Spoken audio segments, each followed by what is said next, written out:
Bonjour et bienvenue à toutes et à tous à cette quatrième Lunch Session SNBS en Romandie. Aujourd'hui, le thème qu'on va aborder, c'est celui des quartiers durables. Juste avant de rentrer dans le vif du sujet, voici quelques indications d'ordre technique. Donc, comme vous le voyez, votre caméra et votre micro sont désactivés. Vous pourrez poser vos questions à tout moment via l'onglet Q&R. Et une session de questions-réponses sera prévue donc pour les 15 à 20 dernières minutes de cette session. Cet événement est enregistré et cela va permettre que la vidéo et le support de présentation pourront être mis en ligne dans le courant de la semaine prochaine.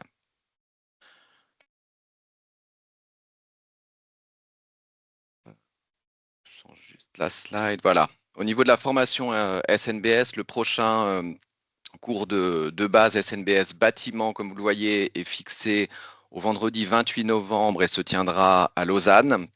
Les inscriptions sont déjà ouvertes via notre site internet et l'agenda énergie. Et grâce à une aide qui est renouvelée de la CRDE, le prix de cette journée de formation sera donc de 350 francs. N'hésitez pas à faire passer le mot autour de vous. Je vais maintenant laisser la parole à Francine Wegmuller du bureau Weinmann Énergie afin qu'elle se présente et puis qu'elle nous aide à répondre à cette question: comment bâtir aujourd'hui les quartiers durables de demain? Et pour ma part, je reprendrai la parole un peu plus tard afin d'évoquer le label SNBS Quartier. Francine, c'est à toi. Bonjour à toutes et à tous. Je me présente brièvement. Donc, Francine Wegmuller, je travaille chez Weinmann Énergie à Échallens. C'est un bureau chauffage, ventilation sanitaire que bon nombre d'entre vous connaissent. Je suis spécialiste de la durabilité à l'échelle des bâtiments et du quartier, avec comme activité, entre autres, de faire des certifications. Anciennement site 2000 watts, et puis depuis que c'est disponible, SNBS quartier et puis évidemment SNBS bâtiment. J'ai le plaisir aujourd'hui en fait de vous présenter bâtir aujourd'hui les quartiers durables de demain. La présentation, elle est globalement basée sur le livre Sites et quartiers durables, Sites et quartiers pour un développement et une exploitation durable, qui est une édition de Factor for Lag, qui a été financée en grande partie par la Conférence des directeurs cantonaux de l'énergie et Suisse Énergie. C'est un ouvrage qui est disponible gratuitement en PDF. Il n'existe pas en papier en français, malheureusement, mais il est entièrement traduit avec 4 cas d'études romans. Donc, en fait, en passant de la version allemande à la version française, il a été complété par 3 exemples romans qui permet en fait d'avoir une vue d'ensemble. La plupart des illustrations que je vais vous montrer dans l'ensemble de la présentation de ce midi sont issues du livre. Donc, je n'ai pas forcément toujours les références. Je ne sais pas si le lien est actif dans la vidéo. On fera un essai où, le cas échéant, on vous transmettra le lien. Il n'est pas toujours facile à récupérer. Donc, quand on parle de durabilité, généralement, on a les 3 domaines en tête, la société, l'économie et l'environnement. J'ai repris ici le code couleur de SNBS. Et puis, en fait, quand on passe à l'échelle du quartier, on est plutôt sur la roue, en fait, qui est ici au centre, qui est à la fois l'utilisation de l'espace et de l'urbanisme, les aspects, bon, société, économie, on n'y échappe pas, construction, qui est l'éco-bilan de la construction, l'approvisionnement énergétique, la mobilité et l'adaptation au changement climatique et biodiversité. Ces 4 derniers domaines faisant en fait partie avec des débordements en fait sur les autres thématiques du côté environnement. À droite, vous avez ici la structure un peu du livre qui se développe en 12 chapitres. La définition, l'introduction évidemment, ce que c'est qu'un site et des quartiers durables, les processus aussi qui sont extrêmement importants dans les développements de quartiers, les chapitres que je vous ai mentionnés, un arrêt sur image sur les labels et les standards tels qu'ils sont disponibles aujourd'hui, et finalement les études de cas. Au niveau du contexte, en Suisse, la population a augmenté de 84% en 70 ans et devrait encore augmenter selon les scénarios entre 10 et 30% dans les 25 prochaines années. On a tendance à voir plutôt un ralentissement, mais encore. Et la surface habitable par personne était de pas tout à fait 47 mètres carrés en 2021, c'est-à-dire 37% de plus qu'en 1980. Il y avait à peu près 30 mètres carrés par personne, il y a de ça 45 ans. Ce qui fait qu'avec l'augmentation de la population et l'augmentation des surfaces par personne, il y a 3/4 de mètres carrés qui ont été construits chaque seconde entre 1985 et 2018. Donc, il y a une augmentation, il y a un besoin de surface construite qui est important, pour ne pas dire énorme, alors qu'en parallèle, on doit, pour respecter nos engagements climatiques notamment, diminuer nos émissions de gaz à effet de serre, des CO2 équivalents, on est à peu près ici en dessous de 50 millions de tonnes à un peu moins de 12 tonnes en 2050, ce qui restera étant ce qui s'appelle des émissions de gaz à effet de serre qui sont difficilement évitables, qui proviennent de l'industrie et de l'agriculture. Mais pour les bâtiments, on doit être à zéro quasiment. C'est l'énergie d'exploitation des bâtiments. L'industrie, ça concerne en grande partie les matériaux de construction de la construction et les transports également. On doit en fait complètement décarboner l'utilisation des transports. Donc, c'est des enjeux énormes qui font, et la création ou la réhabilitation des quartiers et ces enjeux climatiques font qu'il y a des enjeux qui se rencontrent dans le développement de ces quartiers pour qu'ils soient durables. Les sites et quartiers durables, on distingue en fait, ou l'ouvrage distingue 3 notions. Le développement de quartier 1.0, ce qui était le développement dans les zones rurales, on en a de moins en moins, ou pratiquement plus. Avec la LAT, la loi sur l'aménagement du territoire, c'est fortement diminué. Il y a le développement de quartier 2.0 avec les friches industrielles et ferroviaires. On en a un certain nombre d'exemples à Sion, à Genève, à Lausanne, pour ne citer ou Yverdon, pour ne citer que des villes romandes. Et finalement, le 3.0, c'est la densification vers l'intérieur avec souvent des surélévations, des compléments faits sur les parcelles qui sont peu denses avec des bâtiments supplémentaires. On retrouve ici ces notions de friches, de zones rurales, des sites existants qui sont transformés pour aller vers des sites durables. Les quartiers durables, dans la terminologie, disons, germanophone, ils modifient le site, l'aréal, qui est l'équivalent d'un quartier, ou ce qu'on appelle un petit quartier, un plan de quartier, du quartier durable, qui sont des portions de ville qui rejoignent souvent plusieurs sites. Si on peut donner un exemple que beaucoup connaissent, tout le site de Malais, on fait avec les quartiers Malais-Gare, Malais-Gazomètre et Malais, et le Malais au-dessus. représentent un quartier qui soit peut-être transformé, et surtout aussi un des énormes enjeux, c'est de les revalorisations, c'est-à-dire de redonner de la valeur aux quartiers existants, de les améliorer pour qu'ils soient en fait, pour que la qualité de vie en fait soit plus intéressante. Le processus, comme je vous le disais précédemment, le processus est particulièrement important. Euh, il y a deux échelles.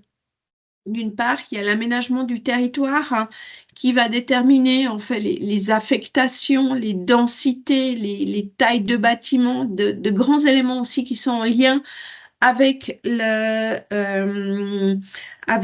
mobilité, qui vont mettre en place en fait les conditions cadres. En parallèle, parfois le développement du site ou du quartier va se faire en même temps que l'aménagement du territoire, et on fait, une fois que les plans de quartier, les plans d'aménagement, les plans directeurs territoriaux urbanistiques sont définis, le développement du site de quartier va pouvoir continuer avec, à un moment donné, la planification des bâtiments qui va se faire conformément aux planifications SIA, c'est-à-dire SIA, une planification stratégique, les grandes lignes, les études préliminaires, les études de faisabilité, l'étude du projet, donc ce qu'on connaît de préparation des dossiers, enfin de avant-projet, projet jusqu'à la mise à l'enquête, les appels d'offres, la réalisation et l'exploitation. Et là, on entre en fait dans une autre phase à l'échelle du quartier qui est extrêmement importante, qui est la gestion du site. Parce qu'à la même échelle que la somme de bâtiments ne fait pas le quartier, la somme de personnes ne fait pas une communauté, et il y a des choses, il y a un certain nombre d'éléments à mettre en place en fait pour que ces éléments puissent être vivants. L'une de ces choses, c'est d'être conscient des acteurs et des processus de participation. Au centre, on a le maître d'ouvrage, l'instance responsable du site, le propriétaire, avec, disons, des acteurs qu'on a l'habitude de voir, qui sont les pouvoirs publics qui délivrent notamment les autorisations de construire, les planificateurs dont je fais partie, qui sont effectivement aussi indispensables, et les investisseurs. Ça, c'est, disons, l'équipe usuelle de planification, de réalisation de quartier. Il y a en amont ou en bordure, la société civile et le voisinage, hein, qui va être influencé ou impacté par le nouveau site ou la transformation du site, qui a peut-être son mot à dire ou qui a une vision. Et de l'autre côté, une fois que le quartier sera mis à disposition, on sera en exploitation, les usagers, d'une part, donc qui vont devoir vivre dans ce quartier ou disons, avoir des activités dans ce quartier, et les exploitants qui vont devoir le faire fonctionner au jour le jour. Et en fait, c'est l'ensemble de ces acteurs, à un moment donné, qu'il faudrait pouvoir consulter à différents niveaux. Ici, c'est une échelle, on va dire, d'information et de participation. On passe de l'information à développer l'intérêt pour le quartier, le développement de l'opinion. Oui, c'est bien, c'est pas bien, je peux vivre avec, je suis complètement opposée. Ça peut avoir toute la frange, mais ce développement de l'opinion est extrêmement important. Et en final, et ça, c'est des conditions qui sont préalables à la participation. Il est nécessaire en fait de les mettre à minima en œuvre, hein, pour que derrière, on fait la participation réelle puisse avoir lieu. C'est-à-dire la participation aux échanges, qui est ce qui se fait le plus souvent, parfois de la codécision ou une participation active qui est plus rare. Souvent, les maîtres d'ouvrage ont encore peur de mettre en œuvre ce genre de démarche participative en œuvre.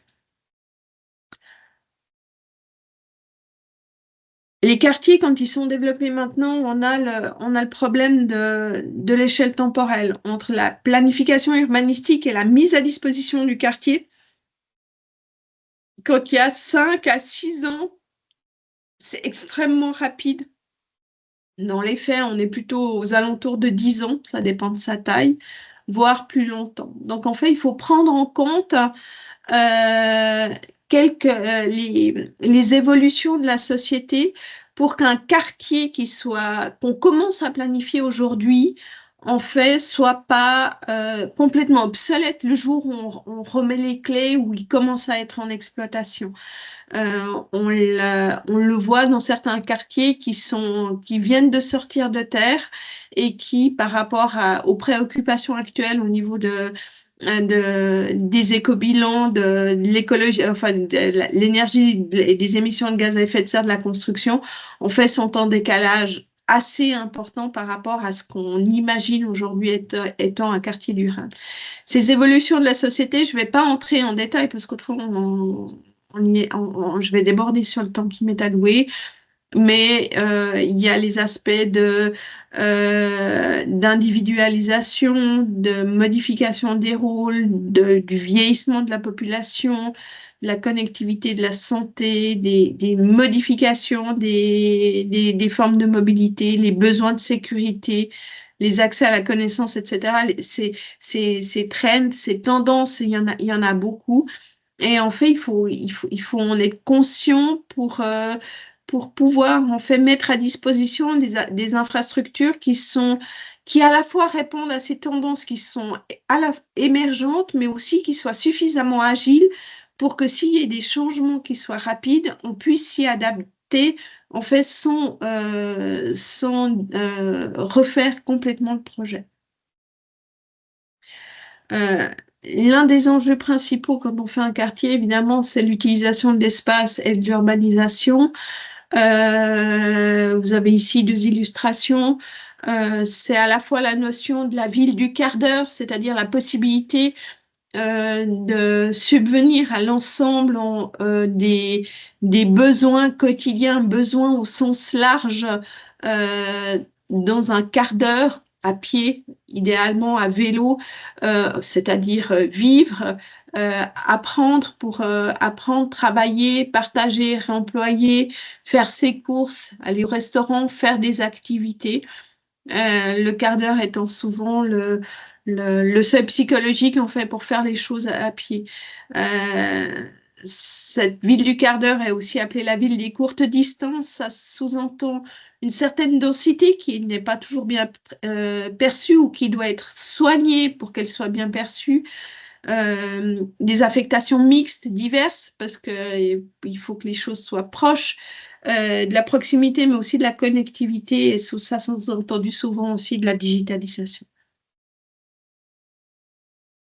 À l'échelle ici, par exemple, d'un petit quartier ou d'un petit site, ça sous-entend en fait de diversifier l'espace urbain entre le vivre, avoir des zones, les logements où on est tranquille, où on peut s'isoler, des espaces de rencontre où on peut discuter, profiter du voisinage, bouger, jouer, se détendre, faire ses courses. Donc, il y a vraiment cette diversité qui doit pouvoir soit être offerte au sein du quartier ou à proximité du quartier.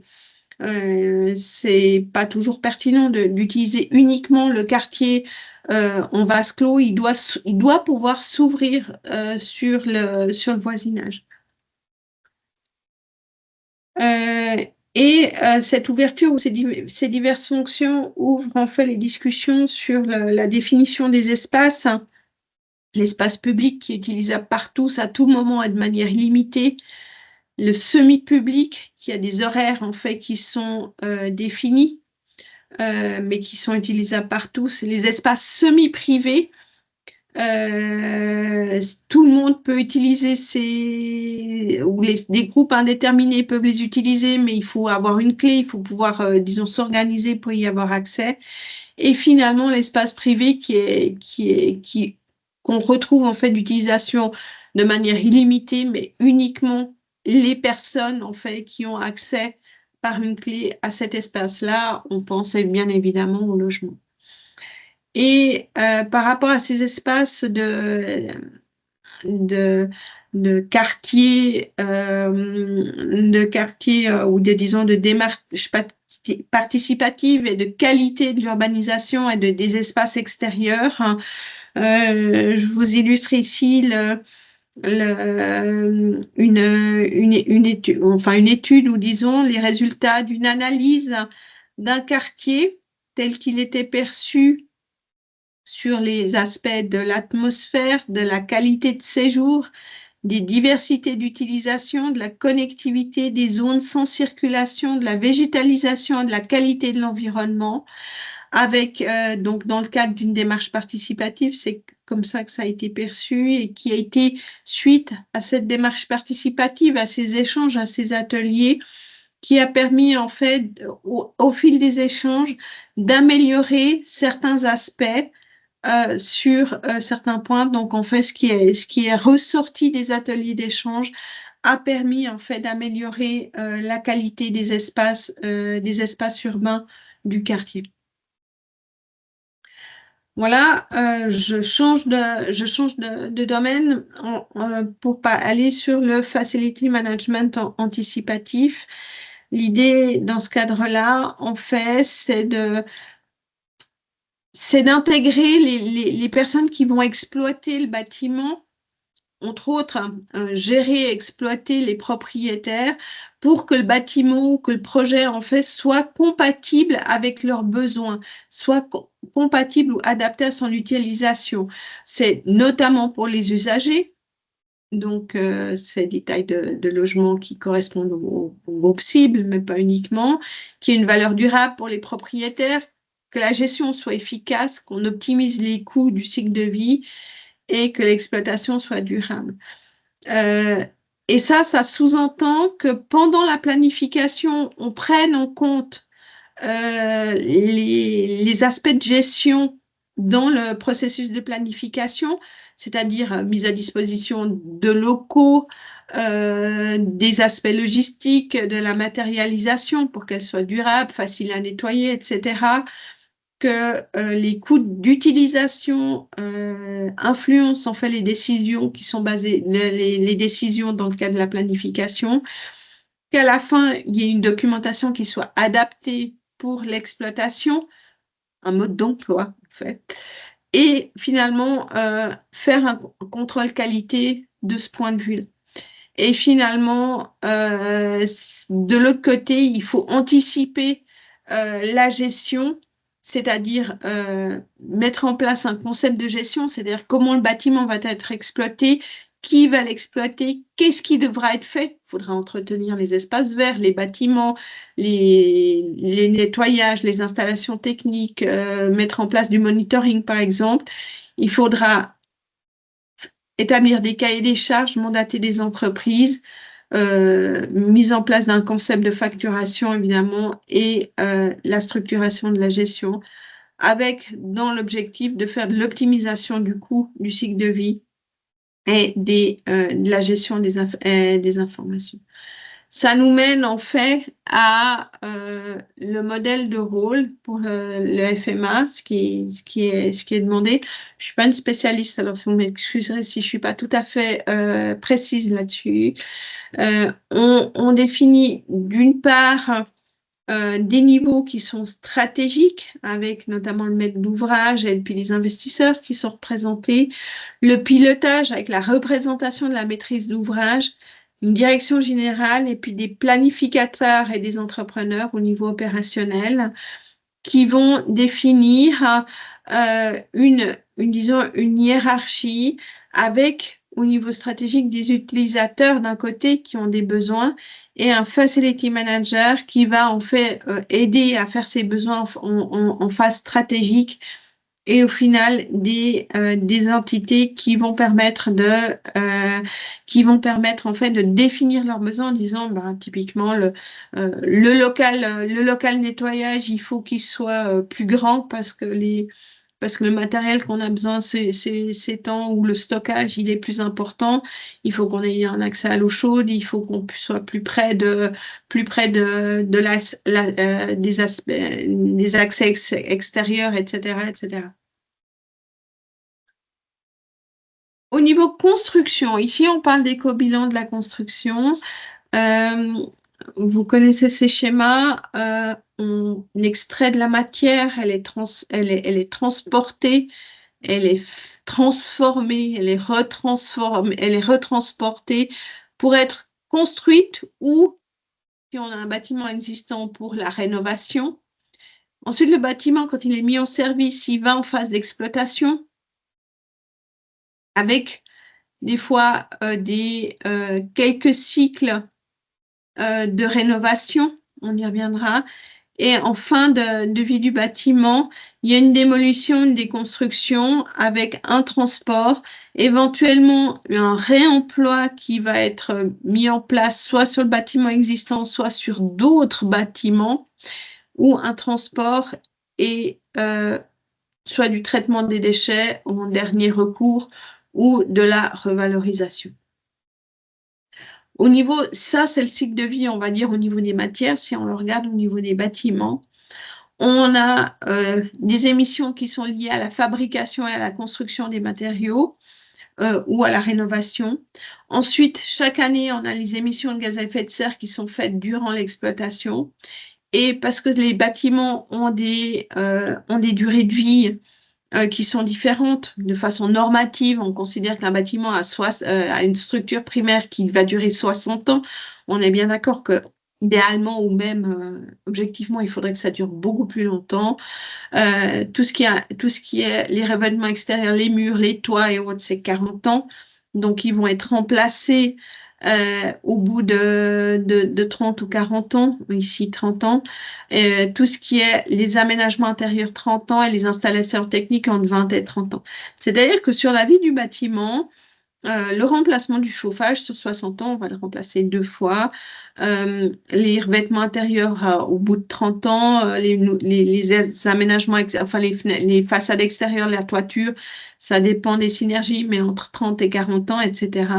Pour qu'à 60 ans, en fait, il y ait une certaine, disons, on prenne en compte les éliminations liées à la déconstruction et à l'élimination, même si on conserve le bâtiment. Et tout ça, en fait, c'est annualisé. On est bien d'accord que si on prolonge la vie du bâtiment, on va pouvoir, en fait, réduire ou, disons, répartir ces éléments d'énergie grise sur une durée plus longue. Enfin, on va diminuer l'impact du bâtiment. Si on reprend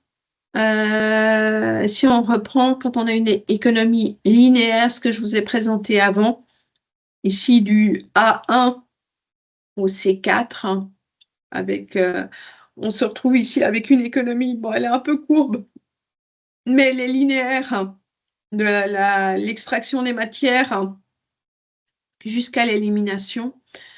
Il y a 3 ou 4 stratégies qui se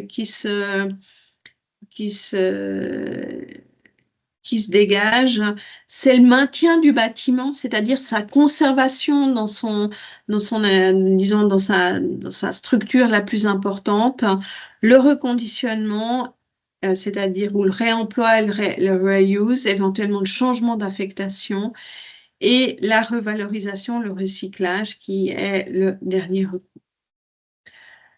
Au niveau du chauffage ou de l'énergie, les principes, je ne vais pas vous parler d'énergie renouvelable ou autre, mais les concepts évoluent aussi du chauffage à distance, aller-retour, haute température qu'on connaît usuellement. On arrive sur des systèmes en fait qui sont en boucle, qui sont parfois 3 tubes avec un circuit chaud, un circuit froid, qui permettent à la fois de faire du chaud, du froid, avec la récupération des rejets de chaleur de l'industrie, qui permet de faire du stockage géothermique saisonnier. On parle souvent de réseau énergie quand on parle là, et ça permet en fait de mettre en réseau, de mettre en connexion beaucoup plus de bâtiments et de moins gaspiller d'énergie. De la même façon, pour l'électricité renouvelable produite avec l'augmentation du solaire photovoltaïque qui se développe L'idée, disons, les excédents, de les utiliser pour l'électrolyseur, pour un électrolyseur, c'est-à-dire avec de séparer l'oxygène, du H2O de l'eau en hydrogène et en oxygène. Hydrogène qui peut être utilisé directement pour de la mobilité, en partie dans les réseaux de gaz, autrement par le processus de méthanisation avec du CO2, de faire une injection dans les réseaux de gaz naturel avec ce qu'on appelle du gaz de synthèse, soit pour produire de l'électricité ou de la chaleur pour les processus industriels. En fait, ici, un radiateur, mais c'est plus pour les processus industriels qui ne pourraient pas se passer disons, de basse température, enfin, qui ne peuvent pas fonctionner avec de la basse température. Au niveau de la mobilité, ça c'est un des points qui est aussi essentiel au niveau des quartiers qui contribuent énormément à la qualité de vie, à la fois en termes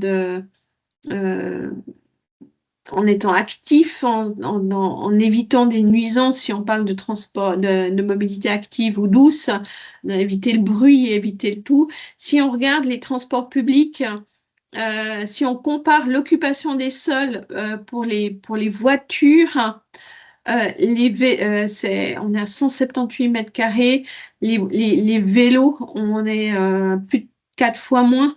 Les bus, il y a un facteur 8. Les trams, on est encore plus bas. Et puis, vous voyez qu'on est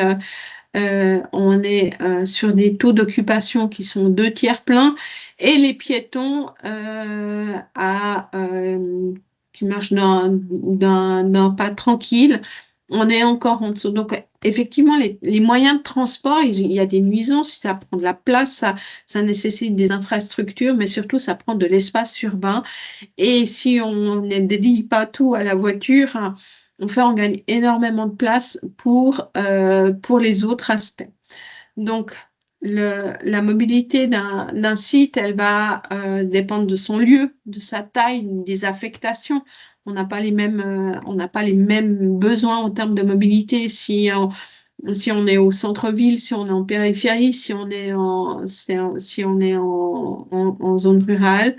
Ça dépend des infrastructures qui sont disponibles pour la marche, le vélo, les transports individuels motorisés et les transports publics.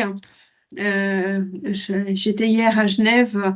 Je dis toujours et encore, Genève, c'est une ville qui est relativement hostile vis-à-vis des piétons et des cyclistes.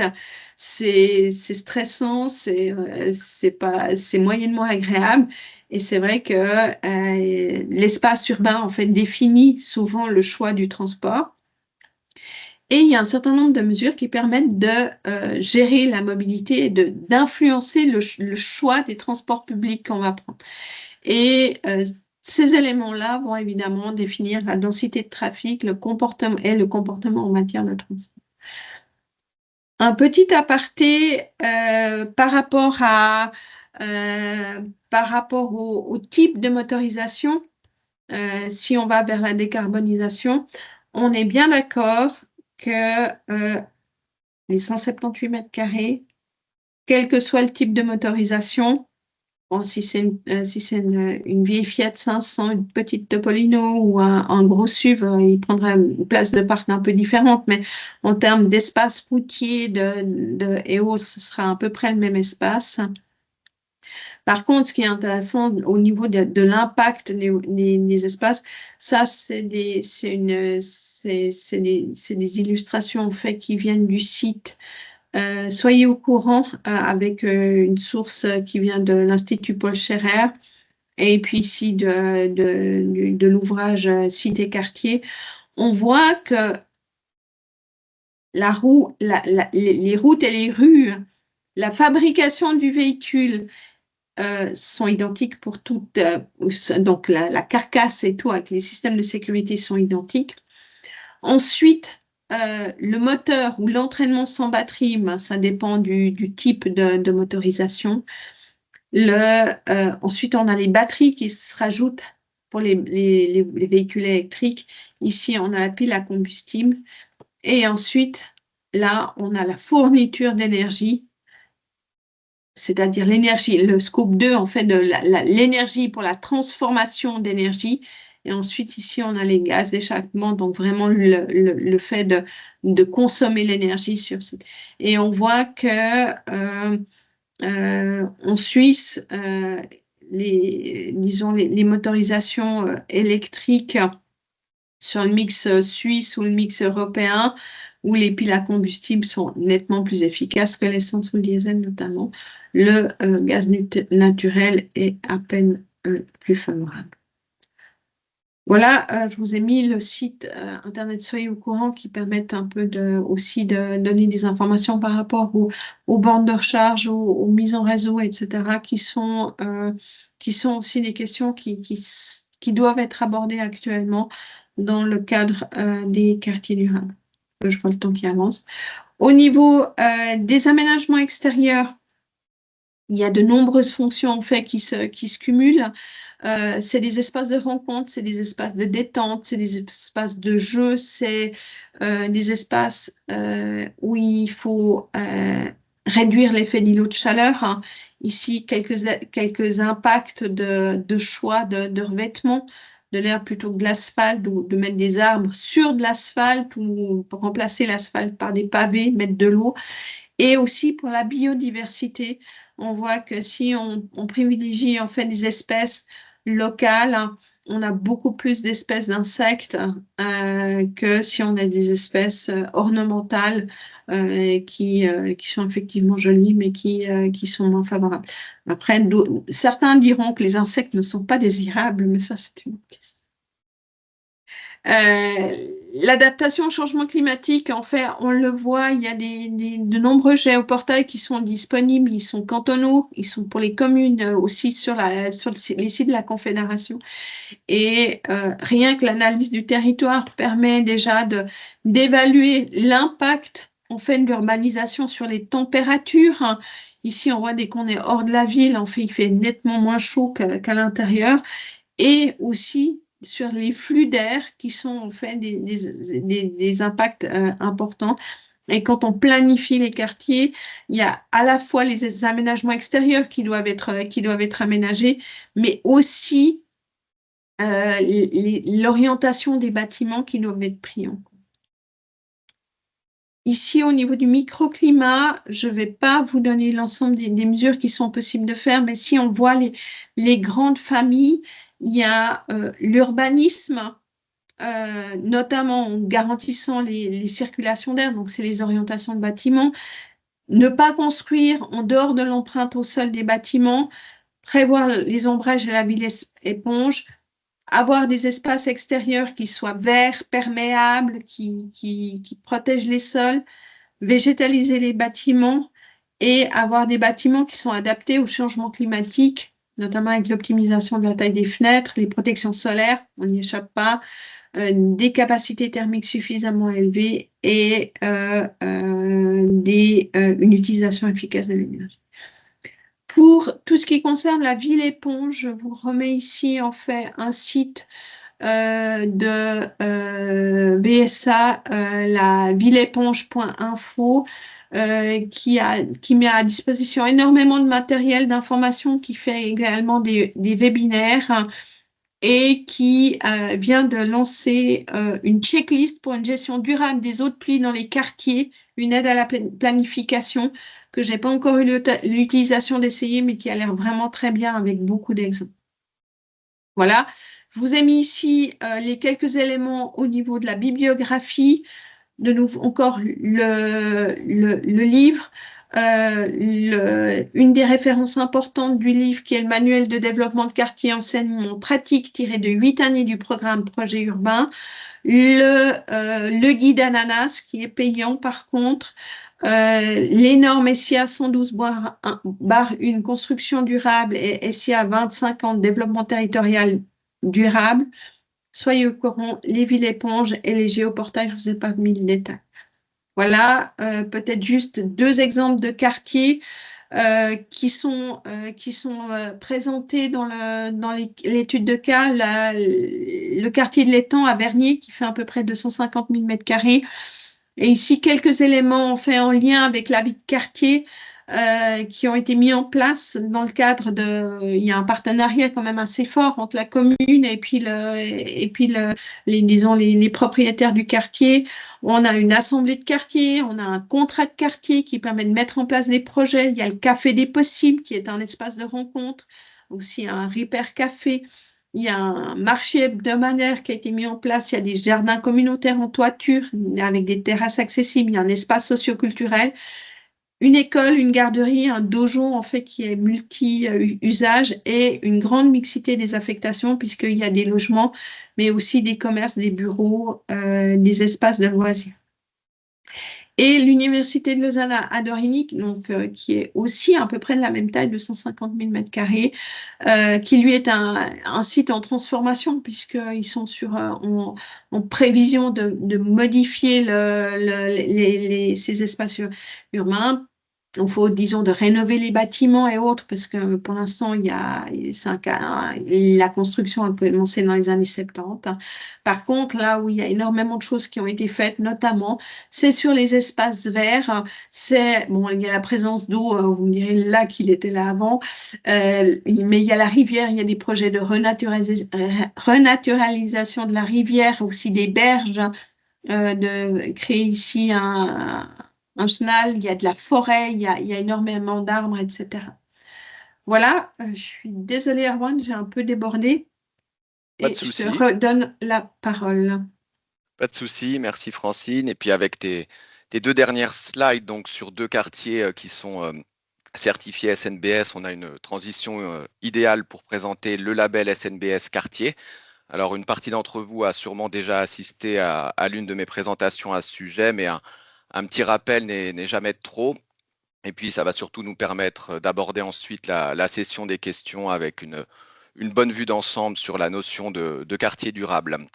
Je vais juste commencer d'abord par quelques chiffres sur le SNBS Quartier, donc le label qui a été lancé en septembre 2023. Grâce au système de passerelle depuis site de 1000 watts, on a 3 quartiers romans qui ont déjà été certifiés, un définitivement et 2 provisoirement. On a 3 autres quartiers romans qui sont également des passerelles qui sont en cours de contrôle provisoire. Et on en a plusieurs qui vont suivre ces prochains mois, donc des passerelles encore, mais aussi des nouveaux quartiers. Et pour la Suisse alémanique, on a un quartier qui est certifié définitivement, un autre provisoirement, et on en a une dizaine qui sont en cours de contrôle. Donc c'est vrai que moins de 2 ans après le lancement de ce label, c'est des chiffres qui sont très encourageants et qui démontrent une bonne adhésion au SNBS Quartier de la part des porteurs de projets. Alors pour qu'un quartier puisse prétendre à une certification, il doit au moins comporter 2 bâtiments, avoir 2 affectations différentes et une SRE qui est supérieure à 10 000 m². Il faut également qu'on ait des synergies en matière d'utilisation ou d'exploitation, donc par exemple un parking ou un approvisionnement en énergie en commun, ainsi qu'un espace extérieur en partie publique aussi utilisé et géré en commun. Alors dans un quartier SNBS, on a le regard sur le bâtiment qui est moins profond que sur un SNBS bâtiment, par exemple. Les bâtiments vont quand même être pris en compte, mais pour leur influence qu'ils ont sur le quartier. Et une précision importante, il n'est pas nécessaire que les bâtiments du quartier soient individuellement certifiés SNBS bâtiment. C'est possible. Dans ce cas, il y a une simplification du processus et aussi une réduction des émoluments. Et parmi les thèmes forts du SNBS quartier, on peut souligner la mobilité, donc douce et électrique, la proximité au niveau des transports, des commodités et du choix des entreprises mandatées, et aussi des thèmes d'actualité que sont le microclimat, la biodiversité et l'eau.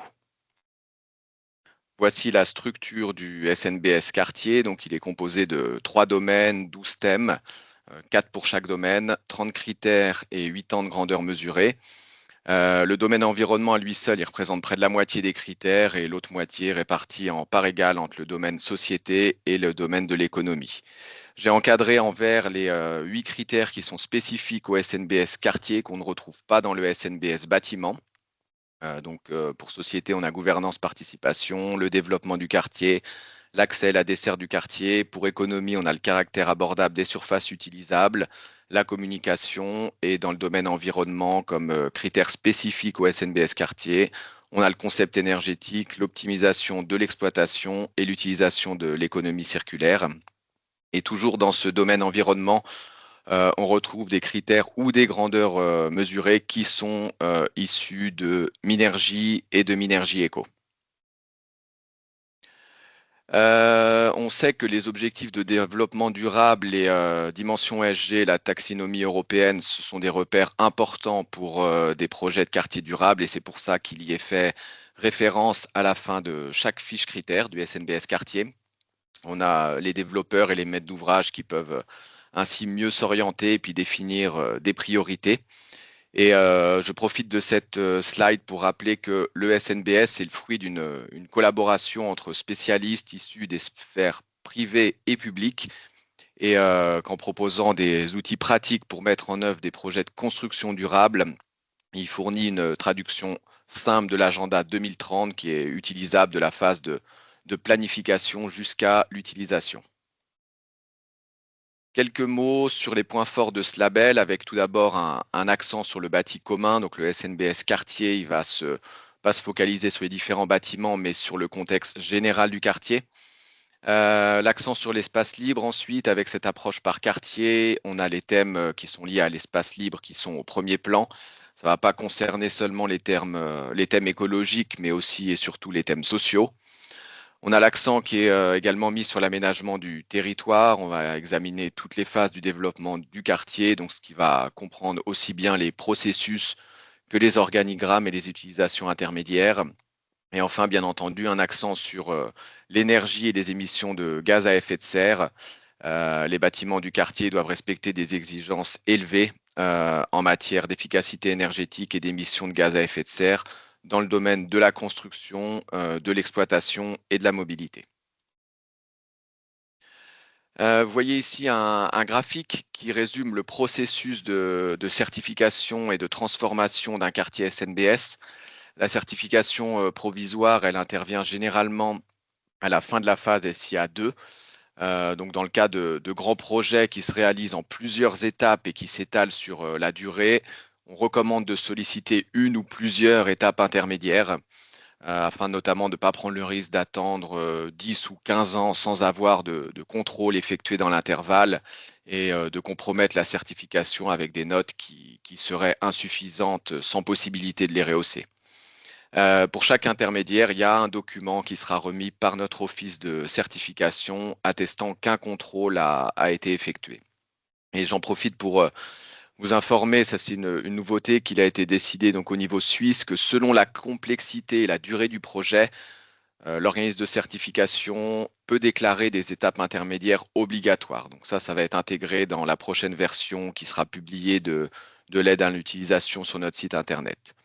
Quant à la certification définitive, elle se déroule à la fin de la phase 5 et ensuite, 5 ans après, on a la recertification unique qui va permettre de constater si les objectifs ont été atteints. Voici maintenant 2 slides sur les 15 étapes de certification SNBS quartier. Donc, on a d'abord le premier contact avec l'office de certification lors de la planification stratégique en phase SIA 1, où là, les planificateurs et maîtres d'ouvrage ils prennent contact avec nous pour s'assurer que leur projet est éligible à une demande de certification. Ensuite, à l'étape 2, les porteurs de projet peuvent solliciter un entretien préalable gratuit avec notre office pour évoquer le quartier, la certification et le SNBS en général. Et il y a aussi la possibilité d'un examen préliminaire facultatif pour examiner certains critères en détail. Et cet examen préliminaire, lui, il est facturé à l'heure. Les étapes 3 et 5, elles s'effectuent sur la plateforme des labels, donc usuellement lors de la phase SIA 2 des études préliminaires. Le projet il est créé, les informations sont renseignées, documents justificatifs téléchargés, l'auto-évaluation est effectuée et on a le formulaire de demande de certification qui est ensuite généré et signé. À la 6e étape, donc une fois que ce document signé est reçu par nos soins, le bureau d'audit qu'on a désigné pour le projet va vérifier l'auto-évaluation et les documents soumis et effectuer un contrôle de plausibilité technique. Et en cas d'ambiguïté, d'informations qui soient manquantes ou erronées, l'auditeur va contacter le conseiller du projet au moyen d'une demande complémentaire, comme cela se fait pour Minergie. Et la 7e étape, donc une fois le contrôle terminé, l'auditeur va attribuer ses notes et nous informe que le certificat provisoire peut être délivré au requérant. Le certificat provisoire, il est valable 10 ans, mais dans certains cas qui sont justifiés, on peut accorder une prolongation de ce délai. On entre ensuite donc dans les phases SIA 3 à 5 qui représentent le chemin de transformation du quartier. Les étapes 8 à 9 avec dépôt de documents, vérification, visite de chantier conformément au plan de déroulement sont pour donc les projets qui ont une ou plusieurs étapes intermédiaires. Ensuite, les étapes 10 et 11, elles sont similaires à celles qu'on a vues pour la certification provisoire, avec aussi l'auto-évaluation, le dépôt des documents, le contrôle par l'auditeur et la visite de chantier. Et donc, une fois ce contrôle terminé, les notes validées, il y a le certificat définitif qui est délivré au requérant pour une durée de 5 ans avec une plaquette. Et là, j'en profite pour préciser que pour qu'une certification définitive puisse avoir lieu, il faut qu'il y ait au moins 75% de la SRE du quartier qui doit être achevée. Et ensuite, on a la phase d'exploitation 5 ans après l'obtention du certificat définitif où il y aura une recertification unique qui va avoir lieu. Et là, le certificat définitif aura une validité illimitée et sera remis. Donc, ça atteste que l'exploitation durable du quartier est garantie. L'évaluation, donc comme pour le SNBS bâtiment, on a des notes qui sont entre 1 et 6 à chaque critère et une moyenne générale qui doit être supérieure ou égale à 5. On a 2 notes inférieures à la moyenne, donc 4 qui sont autorisées pour des critères à condition qu'ils ne soient pas dans le même domaine. Et on a le critère 112 urbanisme architecture qui doit impérativement obtenir la moyenne. Et contrairement au SNBS bâtiment, là, pour SNBS quartier, on n'a pas de niveau de distinction. C'est normal parce que la note globale de 5, ça représente déjà une exigence qui est très élevée. Pour les émoluments, on a un forfait de base de 30 000 auquel on ajoute 2 000 francs par bâtiment qui compose ce quartier et on a un forfait de 10 000 qui est appliqué pour chaque étape intermédiaire qui est nécessaire. Et si un quartier il a une certification double ou multiple, donc avec Minergie, Eco ou alors même SNBS bâtiment, là on a des rabais sur les émoluments qui vont être accordés. Pour nos documents, donc tous les documents utiles, ils vont se trouver sur notre site internet dans la rubrique certification sous SNBS quartier et vous pouvez aussi les trouver sur le site du NNBS. Vous pourrez donc ainsi télécharger tout ce qui est fiches critères, aide à l'utilisation ou encore les outils d'aide. Concernant la plateforme des labels, c'est la même que pour Minergie et SNBS, disponible gratuitement. Vous pouvez l'utiliser librement pour vos études de faisabilité. Vous créez un compte, vous créez un nouveau projet, vous téléchargez des justificatifs, vous pouvez faire votre auto-évaluation et c'est que à partir du moment où vous allez déposer la demande de certification et la signer que là, nous, on va entrer dedans. Mais tout ce qui est avant, vous pouvez l'utiliser aussi pour communiquer avec le maître d'ouvrage, par exemple, pour lui montrer un aperçu des résultats de cette étude. On va terminer avec une dernière slide. Pourquoi faire certifier SNBS? C'est souvent une question qui est posée. Tout d'abord, c'est un label suisse. C'est vrai que c'est important d'avoir un label national qui soit soutenu par l'économie et les pouvoirs publics, qui soit une référence en matière de construction durable. Ensuite, on a la démarche d'exemplarité. Donc, c'est pour démontrer l'impact positif d'un quartier sur les enjeux sociétaux, économiques et environnementaux, donc aussi bien pour les autorités publiques, communes et cantons, que pour les investisseurs privés. L'assurance qualité indépendante, donc ça permet de s'assurer que les exigences du standard vont être respectées de la planification jusqu'à l'achèvement des travaux grâce à un contrôle du dossier fait par un organisme indépendant. Et justement, le fait aussi de suivre la voie de la certification, ça permet de challenger les équipes qui travaillent sur un projet, vu qu'ils savent qu'il y a un contrôle et que les documents vont être examinés, et les résultats aussi. Autre argument, donc, c'est que le label, c'est un outil de pilotage stratégique. C'est vrai que La certification SNBS Quartier, ça structure la démarche de développement à long terme. Ça offre un cadre clair pour poser les bonnes questions dès le départ, fixer des objectifs cohérents et suivre leur réalisation de manière transparente.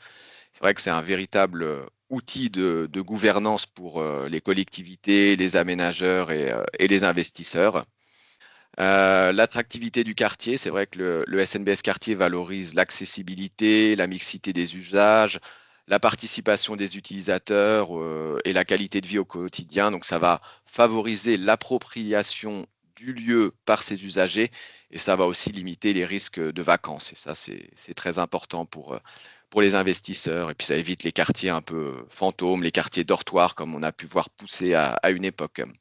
Et puis enfin, l'engagement climatique. Donc c'est vrai que la certification encourage une utilisation optimisée des ressources, ça intègre les énergies renouvelables, la biodiversité, la résilience climatique et ça va se traduire par une réduction mesurable de l'empreinte carbone du quartier. Voilà pour ce point sur le label SNBS Quartier. Maintenant, on va pouvoir passer aux questions. Je vais ouvrir l'onglet Q&R. Voir déjà. Alors pour l'instant, il n'y a pas eu de questions qui ont été posées. Donc je vous invite à utiliser cet onglet pour poser à Francine et à moi vos questions sur cette présentation. Donc la parole est à vous.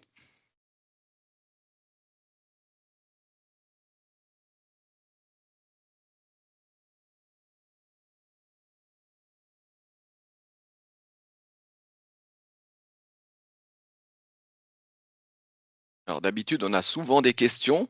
Là, pour une fois, il n'y en a pas encore. Est-ce que ça veut dire que nos présentations à Francine et à moi étaient d'une limpidité absolue? Ça, c'est la version optimiste. Oui. Ou sinon, c'est des questions qui sont peut-être longues à écrire. C'est vrai que c'est un sujet très intéressant et aussi très complexe. Alors, question. Alors, quel est le rôle de Minergie? Est-ce que c'est Minergie qui délivre le label? Alors, effectivement, Minergie est mandaté par le NNBS, donc le réseau de la construction durable suisse, pour gérer et délivrer les certificats. Donc, nous, à l'agence Romande Minergie, on est là donc pour répondre à toutes les questions sur le label SNBS Quartier. Et ensuite, c'est vrai que pour toute la partie qui va être contrôle des documents justificatifs et de l'auto-évaluation, là, on va mandater un bureau d'audit. En Suisse romande, on travaille avec 5 bureaux d'audit actuellement pour le SNBS bâtiment et le SNBS quartier. Et donc, en fait, c'est dans ces bureaux, généralement, il y a 2 ou 3 auditrices et auditeurs qui sont affectés au contrôle des projets SNBS bâtiment et quartier. Et donc, c'est ces auditrices et auditeurs qui vont tout examiner et ensuite attribuer les notes et les valider donc pour les différentes phases de certification provisoire, définitif, et puis pour quartier, la recertification.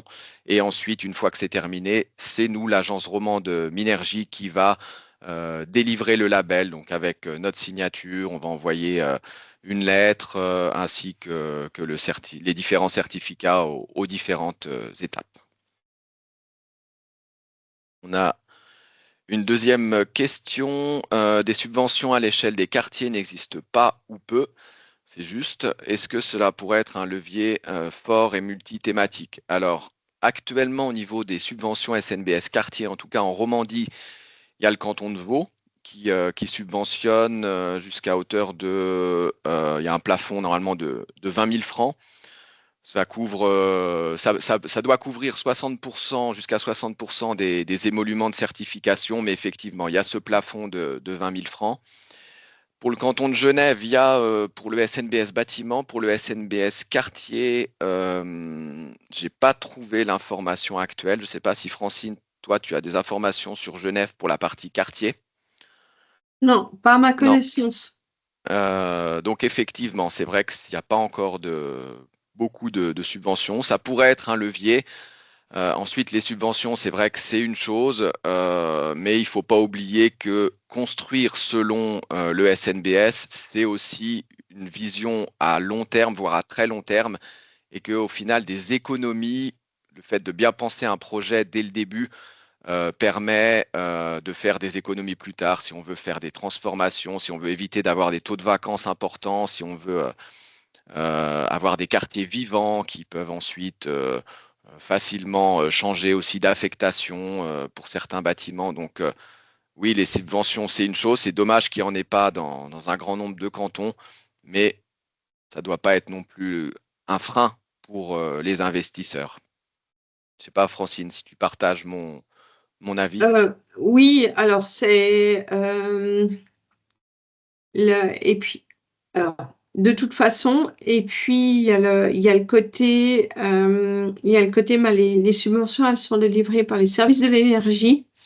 Et puis l'énergie, bah, c'est qu'une partie. Donc, ils sont un petit peu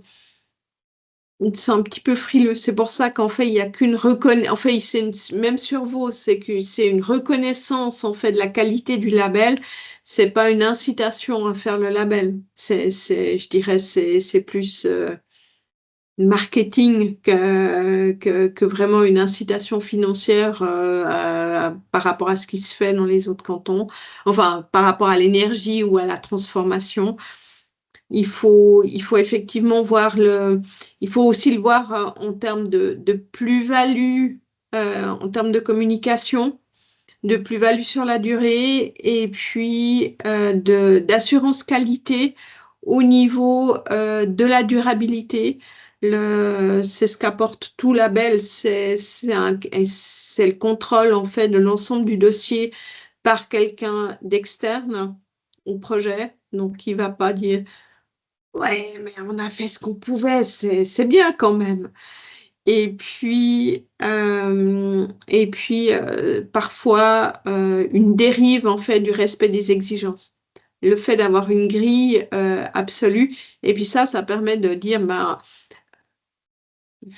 je vais me faire gronder par toi et puis par Olivier, mais la grille, elle est probablement pas parfaite, elle est probablement pas ou sûrement pas parfaite, elle va sur certains domaines pas assez loin, sur d'autres, elle est peut-être trop exigeante. J'en sais rien, je veux pas juger ça, mais c'est une grille qui traite l'ensemble des thématiques et qui permet d'avoir des exigences minimales un peu partout. Et ça, c'est en termes de durabilité, ça permet euh, de façon de façon sûre de pouvoir dire on a un quartier durable ou on a un site durable. Et ça, c'est parce que finalement, il y en a beaucoup qui se targuent d'être des écoquartiers. Mais si on regarde en fait sur ce qui s'y fait, on y plante 3 arbres et demi et puis on met un bout de fontaine dans un coin et puis c'est suffisant. Enfin voilà quoi, ça permet de montrer en fait qu'il y a un certain nombre d'efforts qui ont été faits. Je ne sais pas si c'était très clair. Oui, oui. On a une autre question. Alors là, ça va te parler, Francine, parce que c'est un sujet qu'on a discuté entre nous dans le cadre d'un projet. À peu d'occasions sont abordées les problématiques concernant les services liés aux habitations et bureaux dans les quartiers. Par exemple, qu'en est-il de la mise en place de boîtes à colis pour la sécurité, le confort et la diminution des trajets liés aux livraisons? Est-ce un sujet abordé dans vos certifications?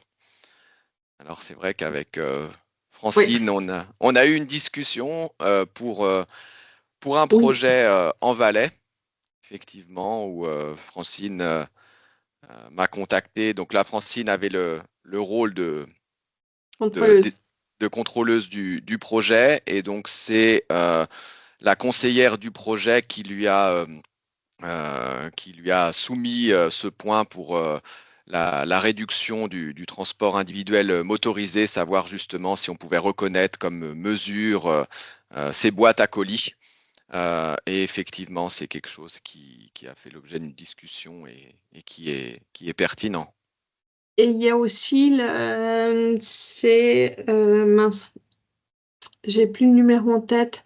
C'est les mesures pour l'économie circulaire qui ont fait la gestion des déchets et de l'approvisionnement dans le 330, Oui, 337, sauf, 337, ouais, tout à ouais, fait. 337.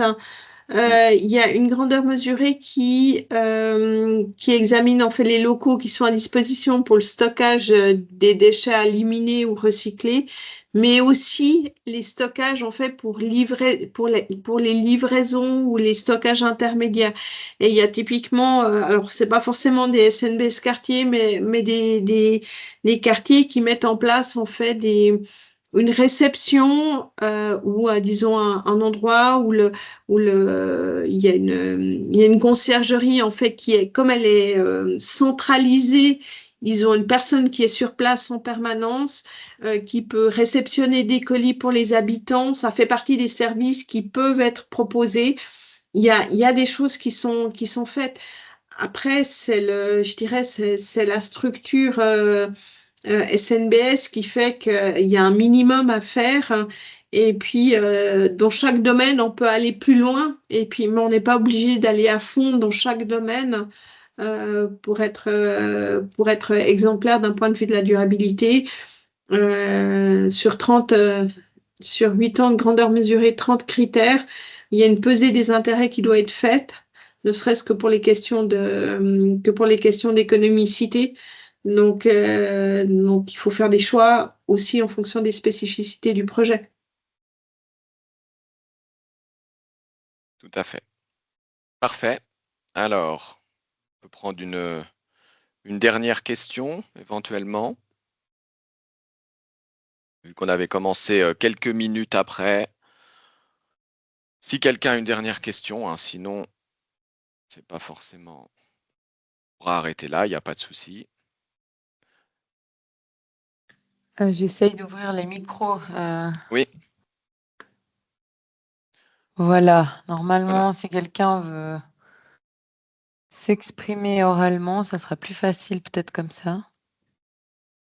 Je vois que Olivier Epli a ouvert son micro, je ne sais pas si c'est fait exprès. Oui, c'est fait exprès. En tout cas, merci pour les deux exposés. Et puis, je me réjouis aussi d'explorer certains des documents que je connaissais pas, dont Francine a parlé.